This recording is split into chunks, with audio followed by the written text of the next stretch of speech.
Grande nouveauté pour les utilisateurs de Camtasia sur Windows. Dans Camtasia 2021, vous avez maintenant accès à un tout nouvel enregistreur.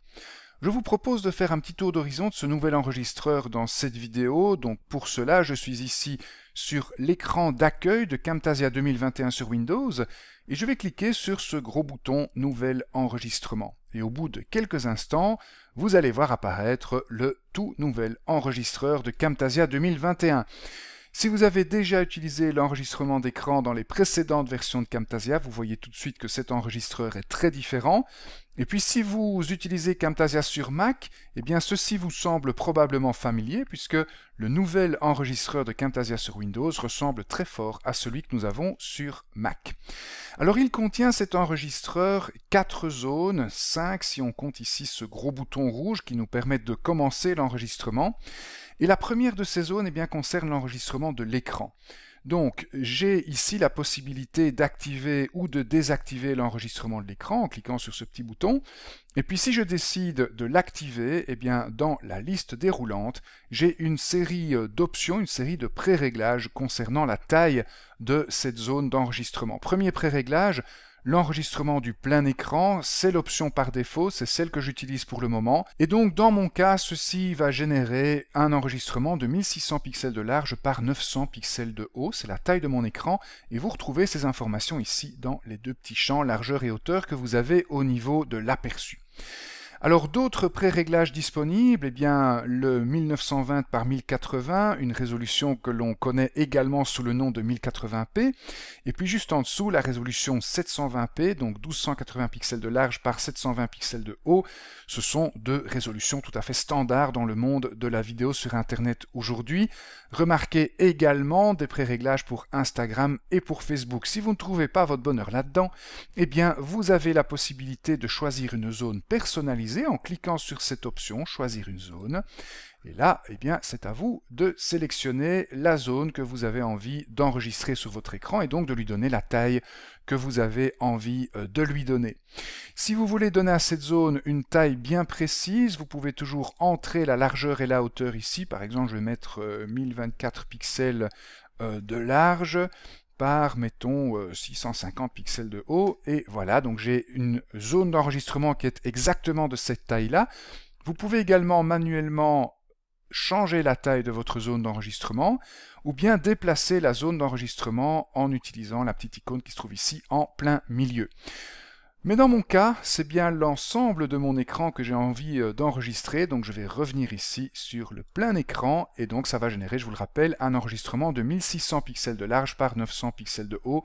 C'est la taille de l'écran que j'utilise pour le moment. Deuxième grande zone de cet enregistreur, ça concerne la webcam. Donc vous pouvez décider ici d'activer ou pas l'enregistrement de la webcam grâce à ce petit bouton. Vous avez un aperçu de la webcam, voilà, bonjour à tous. Et puis si vous avez plusieurs webcams qui sont connectées à votre ordinateur, vous pouvez utiliser la liste déroulante ici pour choisir la webcam que vous désirez enregistrer. L'option suivante concerne l'enregistrement audio, le microphone, donc c'est ça qui va vous permettre d'enregistrer la narration de votre vidéo. De nouveau, vous pouvez activer ou désactiver l'enregistrement du microphone. Et puis si vous avez plusieurs micros qui sont branchés sur votre ordinateur, dans la liste déroulante, il vous suffit de choisir celui que vous avez envie d'utiliser.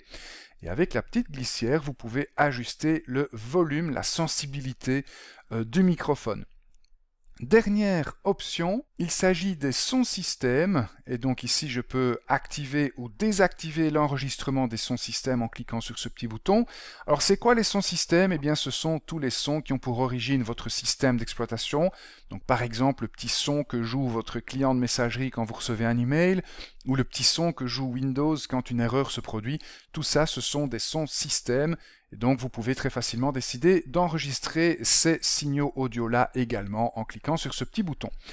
Pour ma part, je vais enregistrer mon écran, ma webcam et mon microphone, mais pas les sons système, donc je désactive ici cette option. Je suis maintenant prêt à enregistrer, donc je clique sur mon gros bouton rouge pour commencer l'enregistrement. J'ai donc un petit décompte, 3, 2, 1, 0, Et voilà, maintenant je suis en enregistrement et vous avez cette barre d'outils d'enregistrement qui se trouve ici. Alors sur cette barre d'outils, il y a des informations importantes, comme ici le temps qui défile, donc ça vous donne une idée de la durée de votre enregistrement.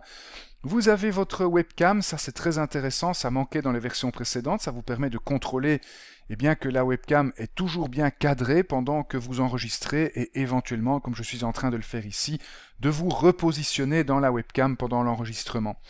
Vous avez également un petit contrôle au niveau de l'audio, du volume de l'audio, et puis quelques icônes ici qui vous permettent d'arrêter l'enregistrement, de le mettre en pause, de le recommencer. Ou bien ici une icône qui s'appelle réduire et qui vous permet tout simplement de masquer cette barre d'outils d'enregistrement. Vous pouvez la récupérer, cette barre d'outils, en cliquant sur l'icône du Camtasia Recorder, de l'enregistreur Camtasia. C'est le C rouge que vous avez ici dans la barre des tâches de Windows.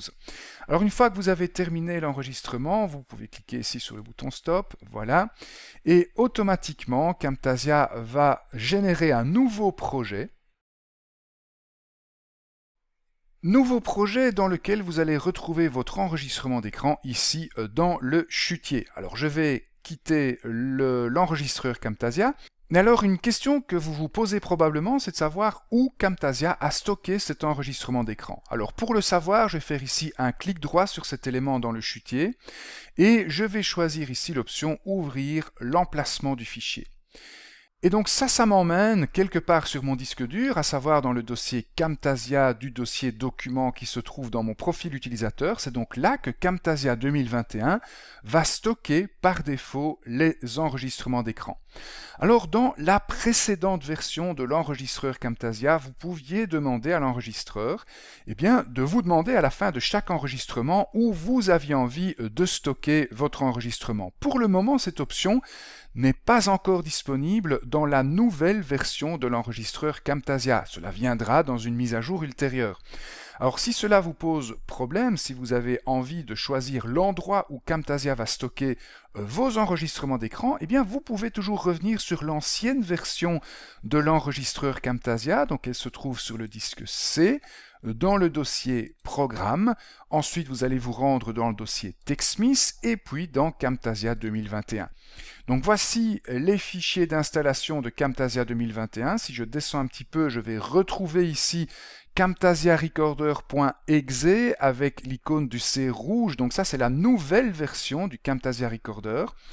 Mais si vous continuez à descendre, vous allez trouver une autre icône de C rouge qui s'appelle legacycamrecorder.exe. Ça, c'est l'ancienne version de l'enregistreur Camtasia. Donc si je double-clique sur ce fichier pour exécuter cette application, regardez, vous retrouvez alors l'ancienne version du Camtasia Recorder avec le menu des outils, les options et donc la possibilité ici de demander à Camtasia de vous demander le nom du fichier à chaque fois qu'un enregistrement se termine. C'est une option, je vous le rappelle, qui sera bientôt disponible dans le nouvel enregistreur de Camtasia sur Windows.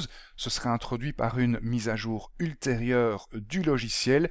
Pour le moment, si vous avez besoin de cette mise à jour, il est toujours indispensable de revenir sur l'ancienne version donc du Camtasia Recorder. Donc voilà pour le tour d'horizon du nouvel enregistreur de Camtasia 2021 sur Windows.